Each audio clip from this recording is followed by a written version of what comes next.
Hey guys, what's up? My name is Sean Wayne Delica. Pag-usapan naman natin itong naging komento. Mismo si Senator Amy Marcos ay nagbigay ng reaction sa sarili niyang political ad.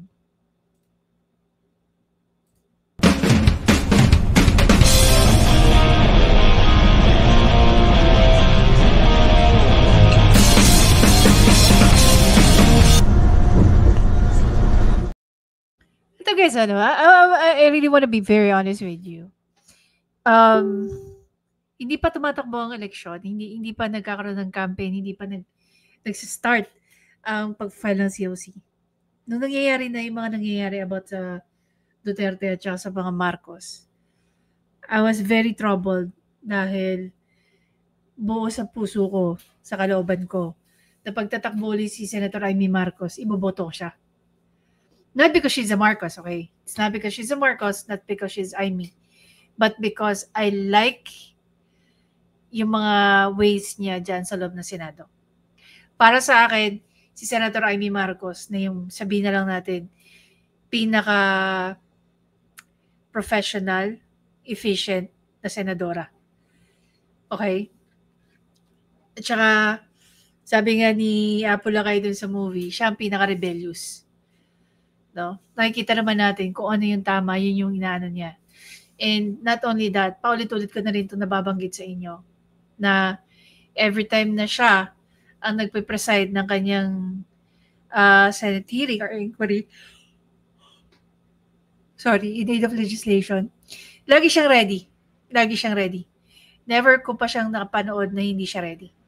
Never ko pang napanood na siya yung nako-corner. Mas madalas na siya ang nakaka-corner. No? Tandaan nyo, siya ang nag-ano ng PI, siya ang unang nagsalita about sa BICAM na blanco.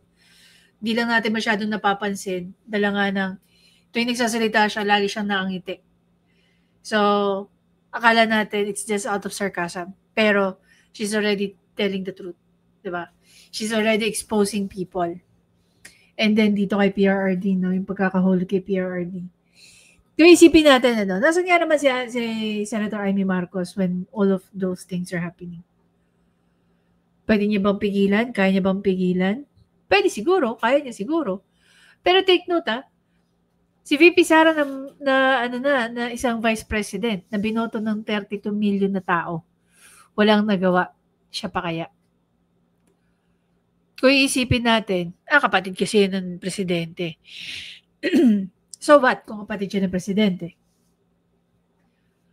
Yung dating presidente nga, nakita naman natin kung paano kinaladkad, no? Hindi ko sinasabi lahat to dahil ini-encourage ko kayo na iboto siya.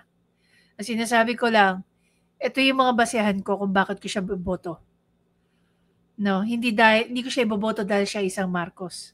Iboboto ko siya dahil gusto ko ang naging performance niya sa Senado. So ngayon naman, pakinggan natin yung sasabihin dito ni Senator Amy Marcos. Actually, may mga nasabi siya rito na nasabi niya noon pa and she's keeping it. Bakit itim yung ginamit sa endorsement sa inyo? Hindi po ba negative na dating parang pagluluksa? Yun na nga, sabi ko nga, bakit nga ba itim? Siya nagpupumiglas na talagang kinakailangan itim. Pagkat ang sabi niya, nagluluksa ang bansa at maraming naghihirap, gutom na ang sikmura, gutom pa sa hustisya. Hindi natututukan ang sadyang problema ng ating bansa, hindi nasusolusyonan. Kaya maraming problema, ang korupsyon, bumalik na naman tayo diyan sa mga krimen na intindihan. Kaya para sa kanya, luksa daw. Nag-iisip nga kami ng maigi kung paano gagawin, pero nagawa naman ng paraan. At yung itim, simbolo na ipaglaban ang tama, itama ang mali. Ma'am, sabi nyo, madalian lang tong shoot na to, no, nung pag-uwi. Oo. Ma'am, I need to ask directly, ito po ba ay resulta or sort of reward ni VP Sara sa inyo after the series of hearings that you conducted about the ICC arrest of his father? Reward po ba ito o paano ba? Ay, hindi ko naisip yun. Hindi rin niya naisip. Talagang nag-uusap na kami noon pa. Sabi niya, tsaka na akong mga ngampanya. Ayoko nang umikot nitong eleksyon na to. Pero yun nga, nung pabalik niya sa Hague, inutusan yata sila ni Senator Robin, ni Presidente Duterte na mangampanya at tulungan ng mga kasangga. Yun ang nangyari. So, palagay ko, marami. So, basically, it's loud and clear, no, na sinabi ni PRRD na tulungan ang mga kasangga. Kaya nasabi natin dito na merong basbas ni PRRD ang pag-i-endorso kay kay Senator Amy Marcos. Kami namang nagpapasalamat, ako higit sa lahat, walang mapaglagyan ng saya, pasasalamat at karangalan sa aking puso. Simulat sa poll, kaming dalawa naman talaga magkaibigan. At kahit papano, aminado ako na naipahamak ko siya dahil hindi ko naman alam na mangyayari ang ganito. Kilala niya ako, kilala ko rin siya, kilala namin ang isa't isa, hindi nagbabago ang pagtanaw ko ng utang na loob at paghanga sa pananatili niyang may tiwala sa akin. Kaya eto, andito kami, hindi niya ako binigo at hindi ko rin siya bibiguin. Ang katapatan sa ating bansa, ang kabayaran sa kanyang pagtitiwala. So ma'am, itong political ad na to, endorsement na to, born out of your long-time friendship with Oo her. naman, hindi naman nagbabago. Kung minsan, yayamot siya sa sinasabi ko, ako naman nagalit din sa kung minsan nagsasabi siya, para lang kaming kaibigan pero hindi nagmamaliw. Parating pareho, parating consistent. Anyway, so ito nga. Mga life hacks na natutunan ko sa kalagitnaan ng aking buhay. Bakit itim yung Ano daw? Sinabi sa akin ng kaibigan ko na bago ipasok ang susi sa kiring, ilagay muna ang straw para hindi. Anyway guys, hindi ko alam kung saan nanggagaling yung sound na yun. But anyway, tara. Here's the thing, no?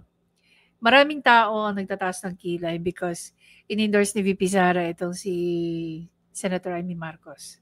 I cannot blame them. Bakit? Mismo si VP Sara nagsabi, never again to another Marcos. And now here she is, endorsing another Marcos. Ngayon, kung babalikan natin itong sinasabi ni Senator Amy, na bilid ni PRRD kay VP Sara ay tulungan ang mga kasangga. Kanina nga nag-usap kami ni Mantemyo. So, doon sa pag-usap namin ni Mantemyo sa chat, ito daw si Senator Amy. Kadikit naman niya yung bunso niyang kapatid na babae na si Amy. Okay? So basically, naiwan na sa ere itong si Bongit. Yun yung napag-uusapan namin ni Mantemyo kanina. So, alam niyo naman si Mantemyo, maraming insider info yan pagdating sa Ilocos Norte. Sa baluarte ng mga Marcos dahil siya ay taga doon. No?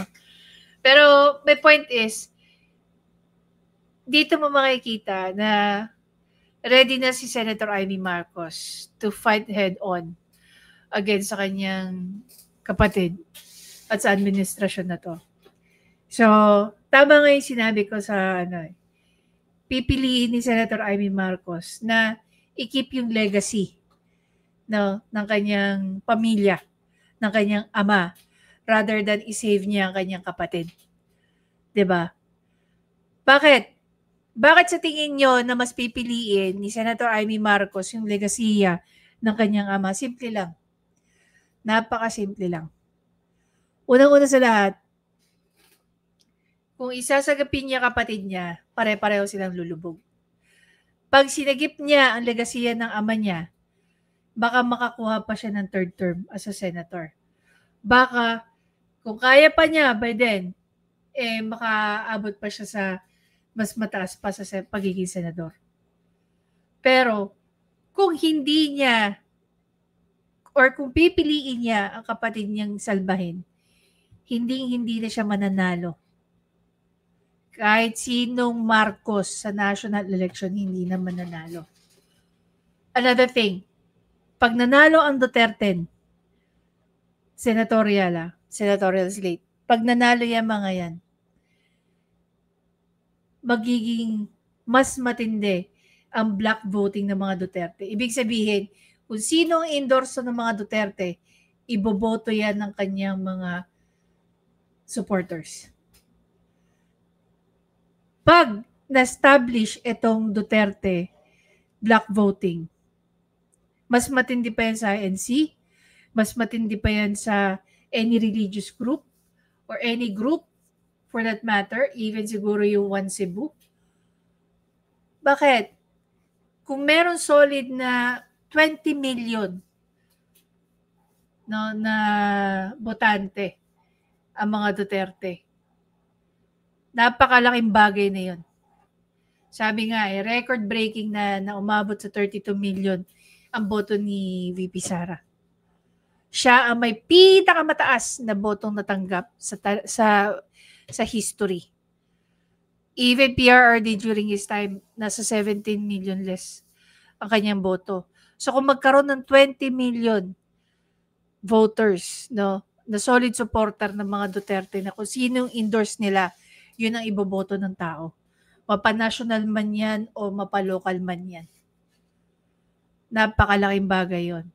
So, yan yung challenge natin sa bawat Duterte supporters. Kung sino po ang endorso ng mga Duterte, we will blindly follow them. Yun ay kung gusto nyo, dumating ang panahon. Ito naman yung point dyan. Dumating ang panahon na lahat ng i-endorsohin ng mga Duterte, scrutinize nila bago pa nila i-endorso yung mga yun. Diba? Unang-una, libre naman ang endorsement nila. Hindi naman nagpapabayad yung mga yan eh. Wala nga binabayaran ng political vloggers yung mga yan eh.